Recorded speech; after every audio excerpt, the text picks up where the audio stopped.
Qui agissent, de nombreux supporters sur le bord de la route, le soutien en tout cas de son effort terrible en celui de le circuit final de Plumelec. On sait que Plumelec, c'est pas tout facile.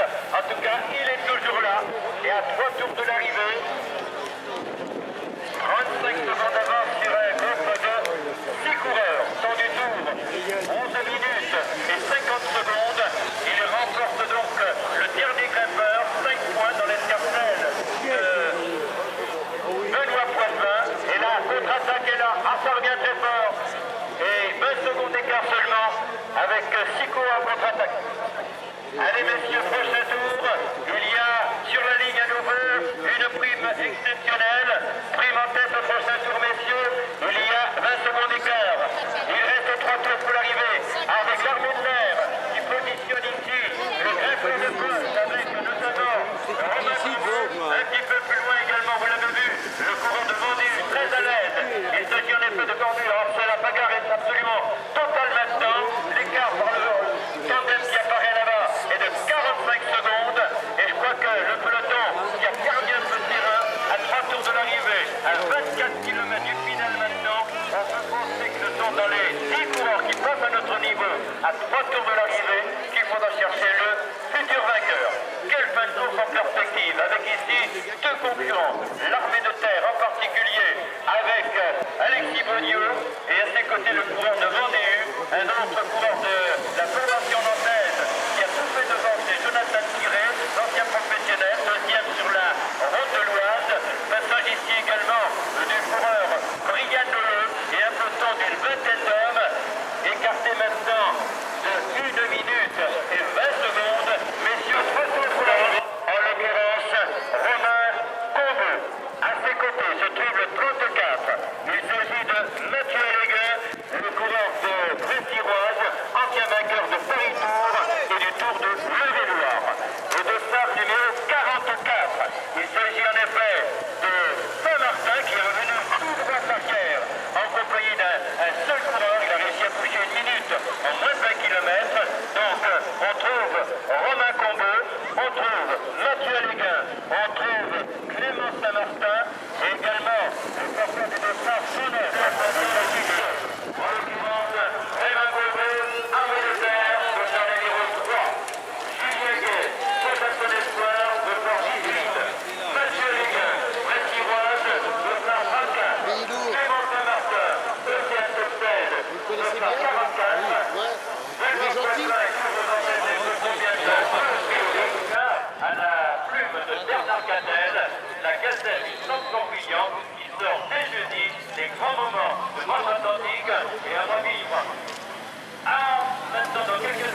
retrouve Mathieu Léguin devant le meilleur grimpeur d'aujourd'hui, Romain Combeau.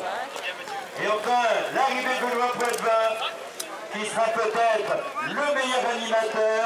En tout cas, je sais que le comité de direction vient se réunir et va nous communiquer vraisemblablement. Alors, écrivez-vous le nom du meilleur animateur. C'est Benoît Poitvin. Il a été là, j'ai dit à la fin de quelques ans. Pour moi, c'est lui le meilleur animateur. Eh bien, c'est clair et net que Poitvin, premier meilleur animateur, Benoît Poitvin de l'Atlantique Sprint ici, remporté par le coureur de la Faux-Jassanne.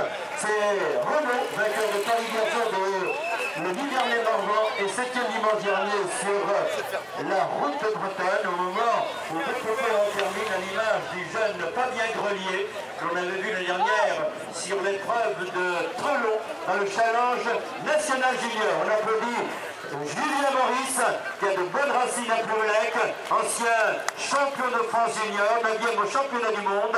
Il sait que son copain Jérémy Cornu a remporté l'épreuve et à ce titre-là, il est heureux. L'arrivée également d'Alexis Beaulieu. Alexis Beaulieu, ancien vainqueur d'étape sur le Tour de Normandie. L'arrivée également du concurrent Fabrice Seigneur, très brillant hier sur les hauteurs de Crécilleux avec l'EPT Rennes. Voilà l'armée de terre qui en termine avec Romain Leroux, 3e meilleur grimpeur de la journée. On se rappelle que les 3 premiers grimpeurs recevront l'enveloppe de Gigon-les-Lacs, la municipalité du comité des fêtes. Promis donc Combeau pour le meilleur grimpeur.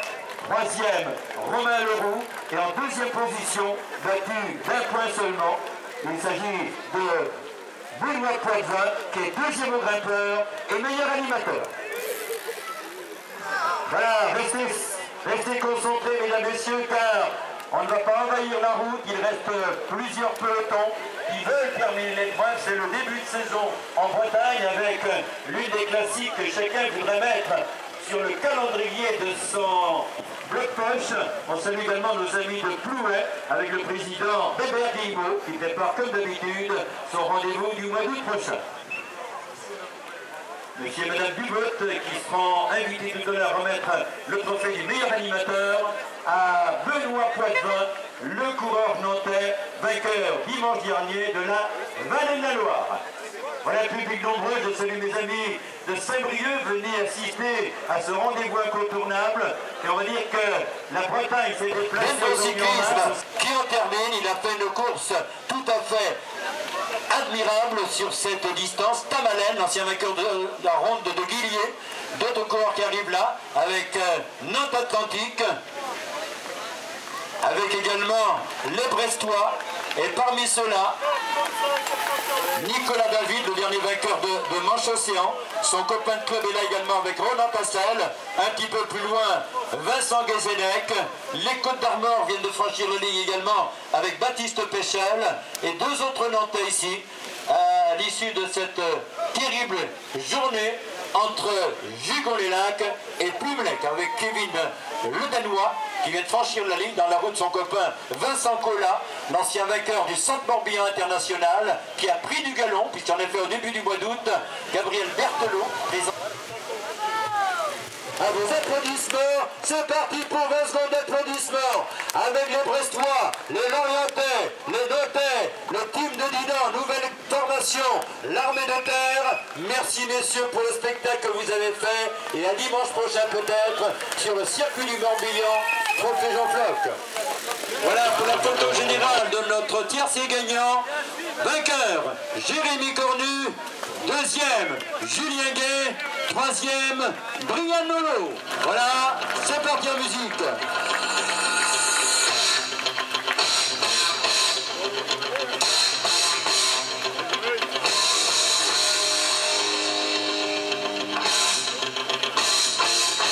Voilà en tout cas une fête qui se termine en toute beauté et je crois que le déplacement valait le détour aujourd'hui. Vous étiez des milliers de spectateurs pour applaudir ceux qui font un début de saison canon. J'espère pour vous que cette saison va continuer avec des fleurs, à très bientôt sur d'autres podiums en tout cas messieurs, et que sur d'autres sites vous prouverez que votre talent fait la différence.